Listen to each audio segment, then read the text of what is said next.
Good morning everyone. आज है 20 जनवरी और आज की इस वीडियो में हम 20 जनवरी से रिलेटेड करंट अफेयर्स के जितने भी इंपॉर्टेंट क्वेश्चंस हो सकेंगे वो सारे के सारे डिस्कस करने वाले हैं। हर एक क्वेश्चन को मैं आपको पूरी डिटेल में समझाने की कोशिश करूंगा। आपसे रिक्वेस्ट है कि वीडियो में पूरे पेशेंस के साथ एंड तक बने रहिएगा और हर क्वेश्चन से रिलेटेड मैं आपको फैक्ट भी बताऊँगा। आप वीडियो को पूरा ध्यान से देखिएगा। और वीडियो में आगे बढ़ने से पहले अगर आप किसी भी गवर्नमेंट एग्जाम की तैयारी कर रहे हो तो उसके पॉइंट ऑफ व्यू से ये वीडियो और ये चैनल दोनों आपके लिए काफ़ी हेल्पफुल साबित हो सकता है। अभी तक आप इस चैनल पर नए हैं तो चैनल को सब्सक्राइब कर बेल आइकन को प्रेस कर दीजिएगा ताकि हर सुबह इसी तरह के इन्फॉर्मेटिव वीडियो की नोटिफिकेशन आप तक पहुंचती रहे। जैसा कि कल हमने पढ़ लिया था कि जेरी सेनफील्ड जो कि एक अमेरिकन कॉमेडियन है, हाल ही में जारी सबसे अमीर एक्टर्स की लिस्ट में टॉप पर हैं। कौन कौन से एक्टर्स इस बार टॉप पे हैं उसके बारे में थोड़ा डिस्कस कर दूं मैं आपके सामने। सबसे पहले फर्स्ट पोजीशन पर है जेरी सिनफील्ड जो कि मैंने अभी बताया आपको अमेरिकन कॉमेडियन है। सेकंड पोजीशन पर है टाइलर पेरी, ये American film maker and script writer हैं। थर्ड पोजीशन पर है ड्वेन जॉनसन। फोर्थ पोजीशन पर है शाहरुख खान $770 मिलियन के साथ। फिफ्थ पोजीशन पर है टॉम क्रूज $620 मिलियन के साथ और सिक्स पोजीशन पर है जैकी चैन $520 मिलियन के साथ। ये टॉप 6 के एक्टर्स हैं जो अलग अलग रैंक पे रैंक कर रहे हैं। नेक्स्ट है जम्मू कश्मीर सरकार अपने सभी ऑफलाइन सेवा समाप्त करके पूरी तरीके से डिजिटल हो गई। भाजपा प्रमुख जेपी नड्डा का कार्यकाल जून 2024 तक बढ़ा दिया गया। श्रीलंका अपने 75वें स्वतंत्रता दिवस पर जवाहरलाल नेहरू के चित्र वाला डाक टिकट जारी करेगा। भारत और फ्रांस के बीच नौसेना अभ्यास वरुण का 21वां संस्करण शुरू हुआ।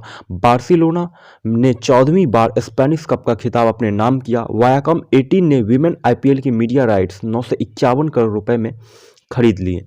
प्रधानमंत्री मोदी द्वारा उत्तर प्रदेश के बस्ती जिले में खेल महाकुंभ 2022-23 के दूसरे चरण का उद्घाटन किया गया। अब्दुल रहमान मक्की को संयुक्त राष्ट्र में वैश्विक आतंकवादी घोषित किया गया। पर्यावरण मंत्रालय ने संरक्षित पौधों की सूची में नील कुरिंजी को शामिल किया है। अब बात करते हैं आज के कुछ इंपॉर्टेंट क्वेश्चंस के बारे में। आज का पहला क्वेश्चन है किस राज्य सरकार द्वारा स्कूल ऑफ एमिनेंस योजना शुरू की जाएगी। तो ध्यान रखना पंजाब राज्य सरकार द्वारा जो है स्कूल ऑफ एमिनेंस योजना शुरू करेगी। ये 21 जनवरी यानी कल से सबसे बड़ी शिक्षा परियोजना लॉन्च किया जाएगा पंजाब सरकार द्वारा स्कूल ऑफ एमिनेंस। अब बात हो रही है पंजाब की तो मैं पंजाब से रिलेटेड कुछ चीज़ें बता दूं आपको। जैसा आप जानते हो पंजाब जो है अमृतसर की राजधानी है। यहाँ के जो करंट सीएम है पंजाब के अभी हैं भगवंत मान। करंट उप मुख्यमंत्री जो है सुखबीर सिंह भार्गव हैं। यहाँ के जो प्रथम मुख्यमंत्री थे वो थे गोपी चंद भार्गव। यहाँ के प्रमुख लोक नृत्य की बात करूँ तो भांगड़ा है, झूमर है, लुड्डी है, जूली है, धूमल है, ये यहाँ की प्रमुख लोक नृत्य हैं। अगर प्रमुख नदियों की बात की जाए तो झेलम, चिनाब, रावी, व्यास, सतलज ये यहाँ की प्रमुख नदियाँ हैं। जनसंख्या की दृष्टि से देखा जाए तो सबसे बड़ा जिला लुधियाना है। सबसे छोटे जिले की बात करूँ तो बरनाला है। विधानसभा सीट 117 है। और अगर मैं आपसे पूछूं कि भारत का कौन सा राज्य रोटी की टोकरी के नाम से जाना जाता है तो ध्यान रखना पंजाब को रोटी की टोकरी कहते हैं। और गुरु नानक देव विश्वविद्यालय अमृतसर के पंजाब में ही स्थित है जिसकी स्थापना 24 नवंबर 1969 में हुई थी। और पंजाब सरकार द्वारा भी हाल ही में गानों में हथियारों के प्रदर्शन पर पूरी तरीके से रोक लगा दी गई। आपने पंजाबी सॉन्ग्स अगर देखा होगा, सुना होगा तो देन देखा होगा कि बहुत से जो एक्टर्स होते हैं उनके बीच बहुत सारे हथियार वगैरह का यूज़ किया जाता है उस गाने में, तो उस पर भी तरीके से पूर्ण प्रतिबंध लगा दिया गया है। ठीक है, इसे ध्यान रखना आप। नेक्स्ट क्वेश्चन है Brock to break through book prize 2022 हाल ही में किसने जीता है। तो हरीश दामोदरन, ये इंडियन एक्सप्रेस के पत्रकार हैं। इन्होंने अभी हाल ही में Brock to break through book prize 2022 अपने नाम किया है जिसका उद्देश्य, ये प्राइज का क्या उद्देश्य है तो भारतीय उद्यमियों, लेखकों और पत्रकारों को प्रोत्साहित करना है। इसे ध्यान रखना आप। ठीक है, और एक क्वेश्चन है जिसका आंसर आप मुझे कमेंट बॉक्स में देंगे। ये क्वेश्चन है हाल ही में किस देश की आबादी 60 वर्षों बाद गिरावट आई है। ऑलरेडी इस क्वेश्चन का आंसर मैंने आपको प्रीवियस वीडियो में दे रखा है। अगर आपको मालूम है तो आप मुझे वीडियो के नीचे कमेंट बॉक्स में कमेंट करके बताएंगे। नेक्स्ट क्वेश्चन है हाल ही में किस देश के राष्ट्रपति गुएन जुआन फुक ने इस्तीफा दे दिया। तो ध्यान रखना, वियतनाम के ये राष्ट्रपति थे अभी हाल ही में, गुएन जुआन फुक, इन्होंने अभी हाल ही में इस्तीफा दे दिया। अच्छा, वियतनाम की बात हो रही है तो वियतनाम की कैपिटल है हनोई, यहाँ की करेंसी है डोंग, और यहाँ के प्राइम मिनिस्टर हैं फाम मिनचिन, ये यहाँ के प्राइम मिनिस्टर, और अभी प्रेसिडेंट गुएन जुआन फुक थे जिन्होंने अभी इस्तीफा दे दिया। बात करते हैं नेक्स्ट क्वेश्चन की। नेक्स्ट क्वेश्चन है, भारत का पहला रसद जलमार्ग और संचार स्कूल कहाँ लॉन्च किया गया? तो अभी हाल ही में ये त्रिपुरा में किया गया है, इसे ध्यान रखना। त्रिपुरा की बात हो रही है तो इससे रिलेटेड कुछ इंपॉर्टेंट चीज़ें जान लेते हैं। त्रिपुरा की राजधानी है अगरतला, यहाँ के जो करंट सीएम है वो है मानिक शाह, यहाँ के करंट गवर्नर जो हैं वो सत्यदेव नारायण आर्य हैं। त्रिपुरा की स्थापना हुई थी 21 जनवरी 1972 को। यहाँ भाषा बांग्ला बोली जाती है। कुल जिले की बात की जाए तो 8 है। प्रमुख नदियों की बात की जाए तो खोवली, मनु, गोमती, फैनी आदि ये यहाँ की प्रमुख नदियाँ हैं। अगर लोक नृत्य की बात करूँ तो गड़िया, ये जो गड़िया नृत्य है भगवान गड़िया के लिए है। और लोबांग है बोमानी नृत्य है। ये बोमानी नृत्य जो है महिला पुरुष इसमें बांसों के साथ एक साथ नृत्य करते हुए नजर आते हैं। ठीक है, यहाँ के प्रथम मुख्यमंत्री थी सचिंद्र लाल सिंह। और अभी हाल ही में ध्यान रखना, त्रिपुरा सरकार द्वारा अर्न विथ लर्न योजना शुरू की गई। सारे इंपॉर्टेंट क्वेश्चन है जो हाल फिलहाल के हैं, सो आप इसे ध्यान रखिएगा, इंपॉर्टेंट है। और त्रिपुरा में सफ़ेद चाय का उत्पादन किया जाता है, इसे ध्यान रखना, सफ़ेद चाय। और त्रिपुरा पहला ऐसा मंदिर बनने जा रहा है त्रिपुरा में जहाँ 51 शक्तिपीठों के दर्शन एक साथ हो सकेंगे। ठीक है, एक साथ हो सकेंगे। हाल ही में त्रिपुरा सरकार द्वारा एक टू खेलो एक टू पढ़ो योजना शुरू की गई है। और त्रिपुरा राज्य सरकार द्वारा भारत का पहला बायो विलेज डिजाइन किया गया है त्रिपुरा में, ध्यान रखना आप। और त्रिपुरा द्वारा हाल ही में अमर सरकार पोर्टल लॉन्च किया गया है। और चुनाव आयोग ने त्रिपुरा में 90% से अधिक मतदान करने के लिए मिशन 929 की शुरुआत की है। और जनवरी महीने में ही त्रिपुरा सरकार द्वारा सहर्ष, जो कि विशेष शिक्षा कार्यक्रम है, इसे लॉन्च किया गया, इसे ध्यान रखना आप।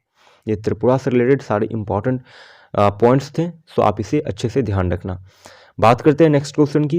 नेक्स्ट क्वेश्चन है, हाल ही में जारी मोबाइल गेमिंग रिपोर्ट MPL 2022 के अनुसार कौन सा राज्य ऑनलाइन मोबाइल गेम खेलने के मामले पर टॉप पर रहा? तो Uttar Pradesh. MPL mobile premier league द्वारा जारी इंडिया मोबाइल गेमिंग 2022 के अनुसार जो उत्तर प्रदेश है, याद रखना उत्तर प्रदेश, ये मोबाइल गेमर्स के मामले में टॉप पर रहा है। और इसके बाद बिहार रहा, राजस्थान, महाराष्ट्र और पश्चिम बंगाल। इन सब राज्यों में सबसे ज़्यादा वृद्धि दर्ज की गई मोबाइल गेम खेलने के मामले में। टॉप पे रहा है उत्तर प्रदेश, इसे ध्यान रखना आप। बात करते हैं नेक्स्ट क्वेश्चन की। नेक्स्ट क्वेश्चन है, ASI means assistant sub inspector द्वारा किस राज्य में 1200 साल पुरानी स्तूपों की खोज की गई? 1200 साल पुरानी। तो अभी हाल ही में बिहार के नालंदा में की गई है। 1200 साल पुराने 2 दुर्लभ स्तूपों की खोज की गई है जो बुद्ध की आकृतियों को दर्शाते हैं, इसे ध्यान रखना आप। 1200 साल पुराने। अब बिहार की बात हो रही तो इससे रिलेटेड कुछ इंपॉर्टेंट चीज़ें जान लेते हैं। सबसे पहले बिहार की कैपिटल से स्टार्ट करते हैं। बिहार की कैपिटल आप जानते होंगे पटना है। यहाँ के जो करंट CM है नीतीश कुमार है।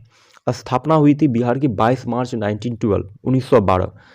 बिहार को पहले पुराना नाम था मगध के नाम से जानते थे। ये चंद्रगुप्त मौर्य वगैरह के टाइम की बात है। और क्षेत्रफल की दृष्टि से देखा जाए तो बिहार का सबसे बड़ा जिला वेस्ट चंपारण है, छोटा जिला शिवहर है। यहाँ के जो प्रथम राज्यपाल थे जयराम दास दौलत राम थे। यहाँ के जो प्रथम मुख्यमंत्री थे वो डॉक्टर जय श्री कृष्ण सिंह थे। प्रथम महिला मुख्यमंत्री की अगर बात करूँ तो राबड़ी देवी। और राजकीय पक्षी की बात करूँ तो गोरैया, राजकीय पशु है बैल। और अशोक चक्र प्राप्त करने वाले बिहार के जो प्रथम व्यक्ति थे वो थे रणधीर शर्मा। ठीक है, इसे ध्यान रखना आप। और 1912 में बंगाल से बिहार को अलग किया गया था। इंपॉर्टेंट क्वेश्चन है, बेसिक से हैं लेकिन किसी भी एग्जाम के पॉइंट ऑफ व्यू से ये इंपॉर्टेंट है। अगर आप बिहार से हो, किसी बिहार गवर्नमेंट की किसी एग्जाम में बैठते हो, ध्यान रखना जरूरी है।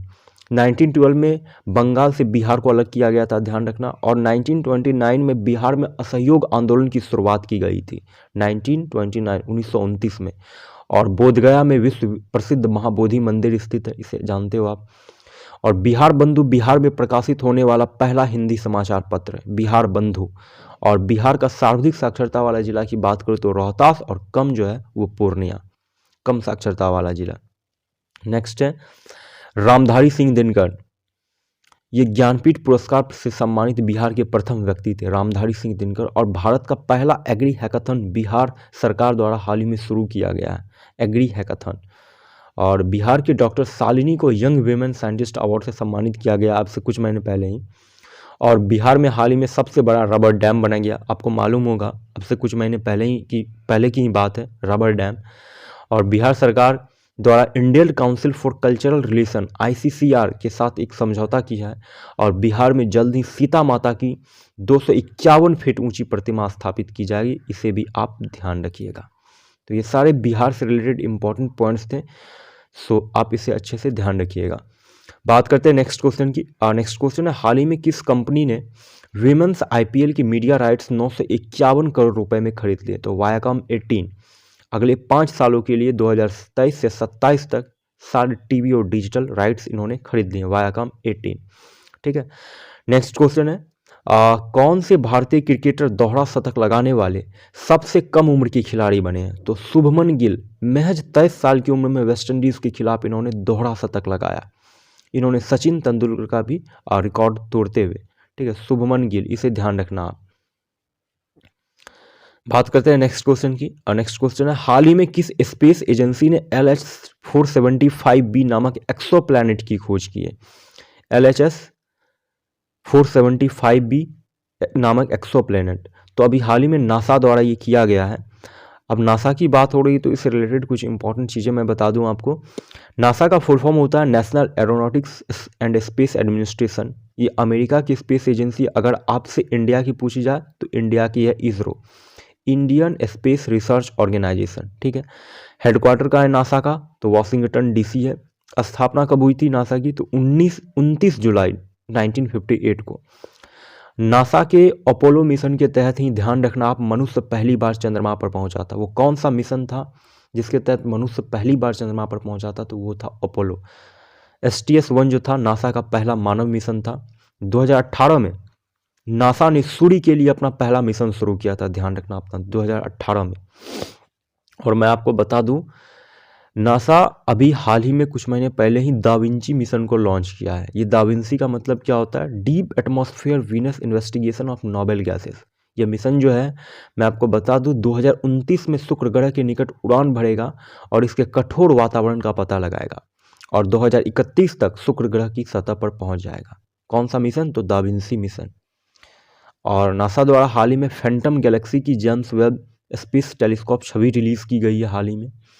और नासा ने 3D visualisation eyes on the solar system tool को भी अपडेट किया है और यह अनूठा 3D उपकरण जो है सौरमंडल के अतीत, वर्तमान और भविष्य के रियल टाइम 3D विजुअलाइजेशन की इंफॉर्मेशन देगा। इस टूल का नाम याद रखना, eyes on the solar system tool. ठीक है, नेक्स्ट है, हाल ही में मंगल ग्रह पर नासा द्वारा ऑक्सीजन की खोज की गई है। मैंने बताया भी था आपको अपने पिछले वीडियो में। नासा द्वारा 2027 तक शनि के सबसे बड़े चंद्रमा टाइटन का अध्ययन करने के लिए ड्रैगन फ्लाई रोटरक्राफ्ट लॉन्च किया जाएगा 2027 तक। 16 नवंबर 2022 को नासा द्वारा आर्टेमिस 1 का सफलतापूर्वक परीक्षण किया गया था। और नासा ने हाल ही में पृथ्वी के पानी का संरक्षण करने के लिए एक अंतर्राष्ट्रीय मिशन की शुरुआत की है। और 8 या 9 जनवरी के आसपास नासा का जो है अर्थ रेडिएशन बजट सैटेलाइट जो है ERBS धरती पर गिरा था। मैंने आपको बताया भी था उस दिन की करंट अफेयर्स में, डिटेल में बता रखा था इसके बारे में। सो नासा से रिलेटेड इतनी चीज़ें आप ध्यान रखिएगा। अब बात करेंगे आज के क्वेश्चन ऑफ द डे के बारे में। आज का पहला क्वेश्चन है आप लोगों के लिए कि अंधता नियंत्रण पॉलिसी लागू करने वाला भारत का पहला राज्य कौन बना? और सेकंड क्वेश्चन है, कौन सा राज्य या फिर कह लो केंद्र शासित प्रदेश अपने ऑफलाइन सेवा बंद कर पूरी तरह से डिजिटल हो गया? दोनों क्वेश्चंस का ऑलरेडी मैंने आंसर आपको दे रखा है। सो अगर आप जानते हैं तो वीडियो के नीचे आप मुझे कमेंट में अपना फीडबैक जरूर दीजिए, क्योंकि आपके फीडबैक हमारे लिए बहुत ही इंपॉर्टेंट होते हैं। सो आप अपना फीडबैक जरूर दीजिए कमेंट बॉक्स में। एंड आई होप कि आपको आज की ये वीडियो पसंद आई हो। वीडियो अगर थोड़ी सी भी हेल्पफुल लगी हो, कुछ सीखने को मिला हो, तो वीडियो को लाइक और चैनल को सब्सक्राइब जरूर कीजिएगा, ताकि हर सुबह आपको इसी तरह के वीडियोस को नोटिफिकेशन मिलती रहे। सो आज की इस वीडियो को यहीं तक रखते हैं, मिलते हैं, आपसे मुलाकात होगी कल फिर एक नए वीडियो में। तब तक के लिए जय हिंद, जय भारत।